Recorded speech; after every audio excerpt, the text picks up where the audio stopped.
दूर किसी जंगल में बहुत से पक्षी रहते थे। उसी जंगल में एक सोनू नाम की चिड़िया भी रहती थी। सोनू चिड़िया बहुत परेशान थी क्योंकि बरसात का मौसम आने वाला था। चिड़िया को डर था कि जंगल में दाना पानी खत्म न हो जाए। चिड़िया यही सोचते तोते के पास जाती है।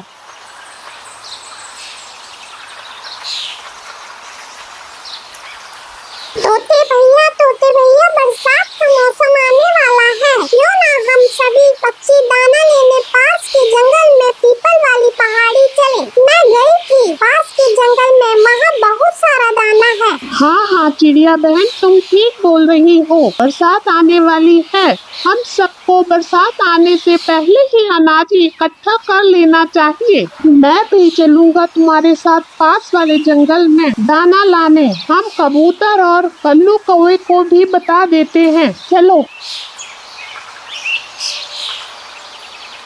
और फिर सोनू चिड़िया और तोता कबूतर को भी बताने जाते हैं। कबूतर भाई, बरसात का मौसम आने वाला है, मैं और तोता भैया पास के जंगल में जा रहे हैं दाना लाने। क्या आप भी हमारे साथ चलोगे? हाँ सोनू चिड़िया और तोते भाई, मैं भी दाना लेने चलूँगा। मुझे बरसात में भूखो थोड़ी मरना है। और फिर तोता कबूतर और सोनू चिड़िया कालू कौवे के पास जाते हैं। कालू भैया, हम सब पास के जंगल में जा रहे हैं दाना लाने, क्या आप हमारे साथ चलोगे?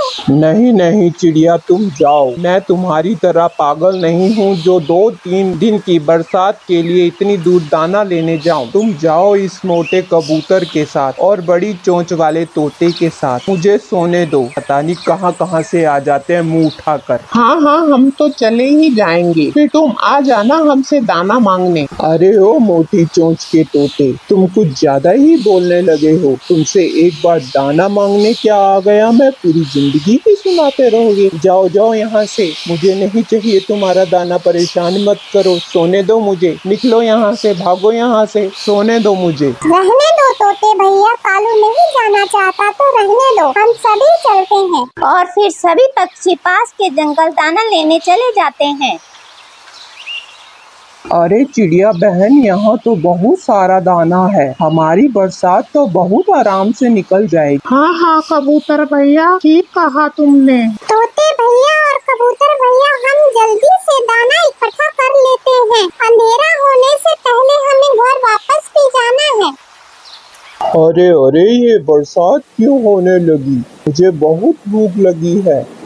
अच्छा होता अगर मैं सोनू चिड़िया की बात मानकर उनके साथ दाना लेने चला जाता।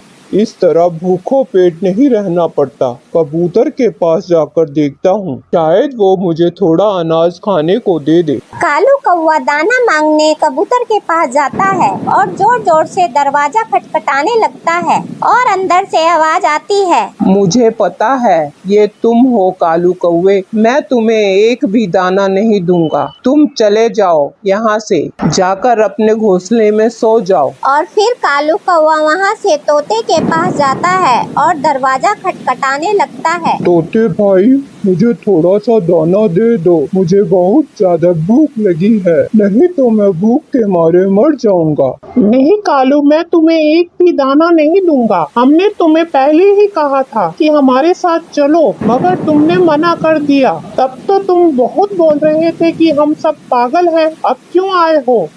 चलो जाओ यहाँ से। फिर कालू कौवा सोनू चिड़िया के पास जाता है और बोलता है, सोनू चिड़िया, प्लीज दरवाजा खोलो, मुझे थोड़ा सा दाना दे दो प्लीज, मुझे बहुत भूख लगी है। मुझे तोता और कबूतर ने भी भगा दिया और मुझे दाना नहीं दिया। अगर तुमने मुझे दाना ना दिया तो मैं भूख से मर जाऊंगा। प्लीज सोनू चिड़िया, मुझे थोड़ा सा दाना दे दो। और फिर सोनू चिड़िया दरवाजा खोल देती है और कालू कौवा अंदर आ जाता है। ये लो कालू भैया, आप ये दाना ले जाएं और याद रहे कि आप आगे से ऐसा बिल्कुल ना करें। आप अगर हमारे साथ दाना लेने जाते तो आपको इस बरसात के मौसम में इधर उधर दाने के लिए भटकना नहीं पड़ता। हाँ सोनू बहन, तुम बहुत अच्छी हो, मुझे माफ कर दो। आगे से मैं ऐसा बिल्कुल नहीं करूँगा। और फिर कालू कौवा वहाँ से दाना लेकर चला जाता है और सारे पक्षी हंसी खुशी रहने लगते हैं। सीता बेटी, तुम्हारी नानी जी की तबीयत ठीक नहीं है। हमें कुछ दिनों के लिए तुम्हारी नानी के पास जाना होगा। तुम ऐसा करो, कुछ कपड़े निकाल लो और मोहन और गीता के भी कपड़े निकाल लो। और हाँ, सर्दियों के कपड़े निकाल लेना, बड़ी ठंड हो रही है। तुम ऐसा करो, ये सारे कपड़े और सामान निकाल के अपनी तैयारी करके रखो। मैं बाजार जाकर एक बैग ले आती हूँ और जरूरत का कुछ सामान भी ले आती हूँ। जी माँ, आप फिक्र मत कीजिए, आप जल्दी जाकर आ जाइए। मैं सारी तैयारियां करके रखूंगी। सीता दीदी, मुझे नानी जी के घर बहुत अच्छा लगता है। नानी जी हमें कितना प्यार करती है ना, और पीहू कितनी प्यारी है। मैं पीहू के साथ खूब मस्ती करूँगा। हाँ सीता दीदी, हम नानी जी के घर जा रहे हैं। मुझे तो नानी जी के घर बड़ा अच्छा लगता है। ये नानी जी के घर मजा करेंगे। कुछ ही देर में सभी तैयारियां करके नानी जी के घर निकल जाते हैं। शाम होने से पहले वो नानी जी के घर पहुंच जाते हैं। नानी जी बच्चों और अपनी बेटी को देख के बड़ी खुश होती है। उनकी खुशी का कोई ठिकाना ना था। माँ, अब आप कैसी हो? शांता बेटी, तुम्हें और बच्चों को देख के अब मैं ठीक हूँ। शांता बेटी, आओ मेरे गले लग जाओ मेरे बच्चों। हाँ मेरे बच्चों, तुम्हें बड़ी भूख लगी होगी, मैं तुम्हारे लिए कुछ खाने के लिए बना देती हूँ। माँ, आप परेशान मत हो, मैं खाना बना देती हूँ।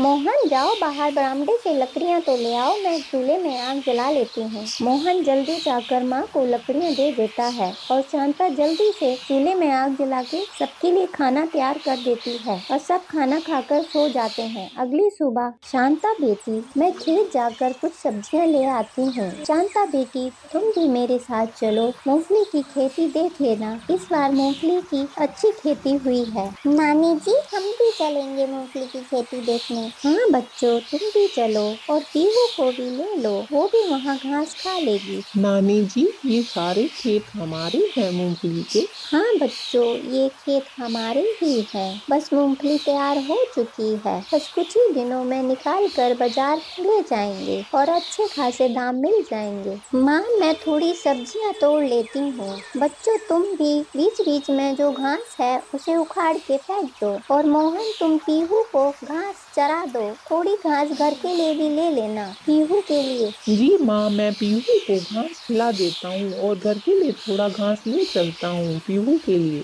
नानी जी, मैं थोड़ी मूंगफलियाँ घर ले चलूं, हम चूल्हे में पका के खाएंगे। हाँ बच्चों, ये लो, मैं तुम्हें मूंगफली निकाल के देती हूँ, तुम ये घर ले चलो और चूल्हे में पका के खाना। ठंड भी बहुत ज्यादा है, तुम्हें बड़ा अच्छा लगेगा। ये थोड़े आलू भी निकाल देती हूँ, इसे भी ले चलो। शांता बेटी, हरी मिर्चें और धनिया जरूर ले लेना। चलो बच्चों और शांता, घर चलो, शाम होने को है, काफी देर हो चुकी है। मामा, मैं मूंगफलियाँ चूल्हे में भून लूं क्या? हाँ बेटा, भून लो, मगर ध्यान से, चूल्हे में हाथ ना जल जाए। लाओ मुझे दो, मैं भून देती हूँ, तुम्हारा कोई भरोसा नहीं, मुझे खाना भी बनाना है। शांता जल्दी से बच्चों को मूंगफली भून के दे देती है और जल्दी खाना बना देती है। बच्चे खाना खा कर सो जाते हैं। माँ, मूंगफली की खेती तो बड़ी अच्छी हुई है। हाँ शांता बेटी, भगवान की कृपा से इस बार मूंगफली की खेती बड़ी अच्छी हुई है। बाजार अच्छे दाम मिल जाएंगे। एक बोरी मूंगफली बच्चों के लिए रख लेंगे, मेरा तुम्हारे सिवा है ही कौन।